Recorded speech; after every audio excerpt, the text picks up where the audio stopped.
Hello and welcome at my YouTube channel Physics for All. I'm Dr. Abbas and today we will discuss electric fields due to electrostatic charges. In this lecture, our objective is we want to study the action of electric force at distance. For this purpose, we will assume two charges, one is positive and other is negative. Before we start the discussion, the first point is there is a question as these particles are not physically interacting with each other. So how they can exert a force on each other? As we know from our basic mechanics that if two particles are going to push each other or pull each other, they must be in physical contact.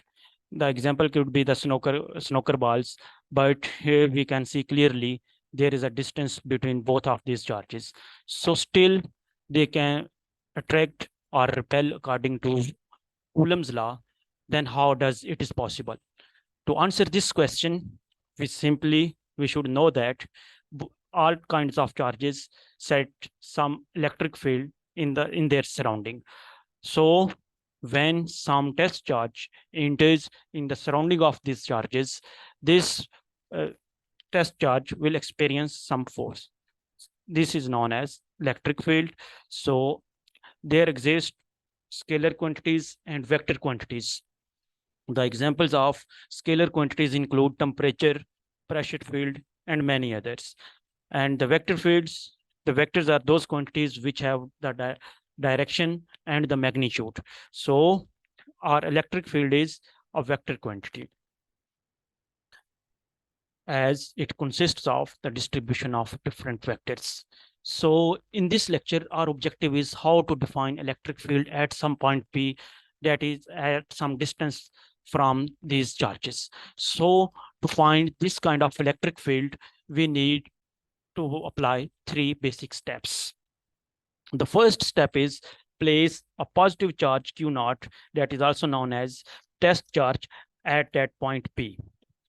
In the second step, we will measure the electrostatic force that acts on that test charge, that positive charge, by using Coulomb's law. In our previous lecture, we discussed how we can measure this electrostatic force. Okay, once we know this force, in the final step, we will define the electric field E at point P, which is located at some distance from these charges as the relation of electric field is F over Q naught. This is electrostatic force that can be obtained using Coulomb's law, and this Q naught, as we described before, is our test charge. Now, if we want to find the magnitude of this electric field, we need two components. First, to define completely this electric field, we need its magnitude and direction. So in first part, we will just discuss about the magnitude. Simply what we will do, we will place here in this formula is equal to F for Q naught, the magnitude of this force, electrostatic force vector that can be obtained by using Coulomb's law, and we will divide it by test charge, the magnitude of test charge Q naught. So we have obtained so far the magnitude, and the next point is the direction. So to find the direction of electric field, we must be very clear about it, that the direction of electric field is same as the direction of electrostatic force. And to find the electrostatic force, we use Coulomb's law, as we discussed in our previous lecture. But here I will present an example. Here I'm assuming some negative charges placed distributed at some sheet, and our test charge, that is a positive test charge. So both of them by nature are opposite to each other. So this charge will attract this positive charge. So in this case, the direction of force will be, if we discuss it in the sense of axis, along the negative x-axis. So the direction of electric field will be also along negative x-axis, same as the direction of Coulomb force. The next important point is the SI units of electric field. As we see from this relation that this is the relation between the electrostatic force on test charge. The force is in newtons, and we calculate this charge in coulombs. So the SI unit for electric field is Newton per coulomb. Okay. So the next point is, the next point of our discussion is electric field lines. Michael Faraday was the first person who introduced this concept of electric field lines. These are hypothetical or imaginary lines, and according to him, these lines are just guide us to find the direction of electric field, and they emerge from positive charge, and they end up at negative charges.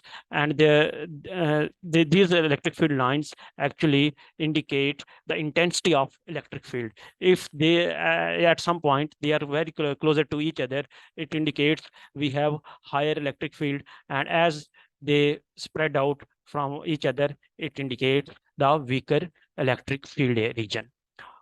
Okay, if we are given an a region where we have some charge distribution, for example, say positive charges, and we are given a boundary of region where we want to find the effect of this charge, the effect will be electric field. If we want to find an electric field in a region, actually what we have to do, we will calculate the electric field at all points in the region.